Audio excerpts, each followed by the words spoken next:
And I did take off for a year. I'd been at UCLA for 5 years and 1/4, and I was burned out. And I went back up to the Hidden Valley Music Seminars to work. I was given a job as, my title was Associate Dean.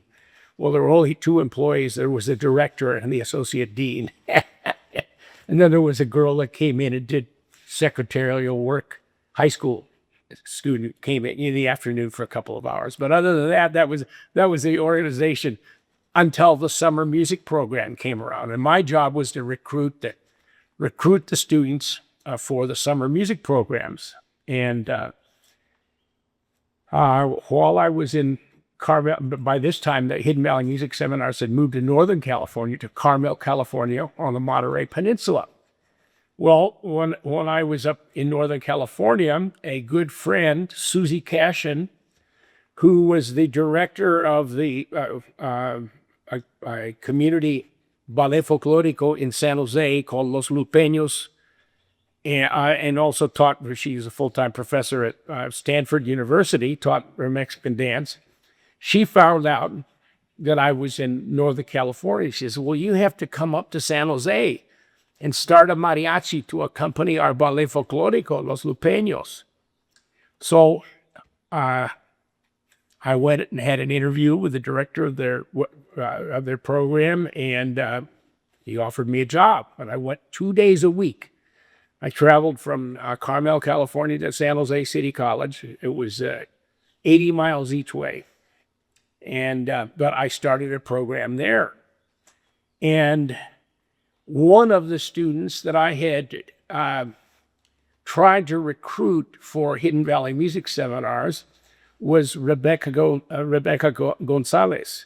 She was a high school music student, and I had met her at the All-State California High School Orchestra at Fresno State. I was over there recruiting, trying to talk to these students to come to Hidden Valley Music Seminars in the summer.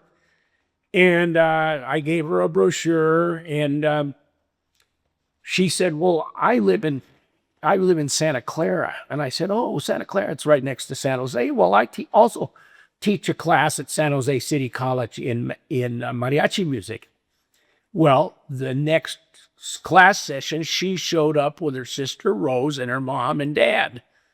And she got into the mariachi class at San Jose City College. And she was just, couldn't get enough of it. And she would come I would spend weekends teaching her. By rote. There was very little music written down in that time. It was 1971. And Rebecca later on joined Mariachi Uclatlán when we were playing at the Marriott Hotel a few years later. And she was, big light up in the LA Times, first woman in mariachi. Was afraid of professional mariachi in the United States. Y tú no vas conmigo. Te quedó muy grande el amor que te daba. Sin medir tu orgullo quisiste humillarme, pero al darte cuenta que yo me alejaba, diste media vuelta y volviste a rogarme. Ironía tan grande nos juega el destino. Yo hubiera querido jamás lastimarte, pero ahora que quieres que viva contigo,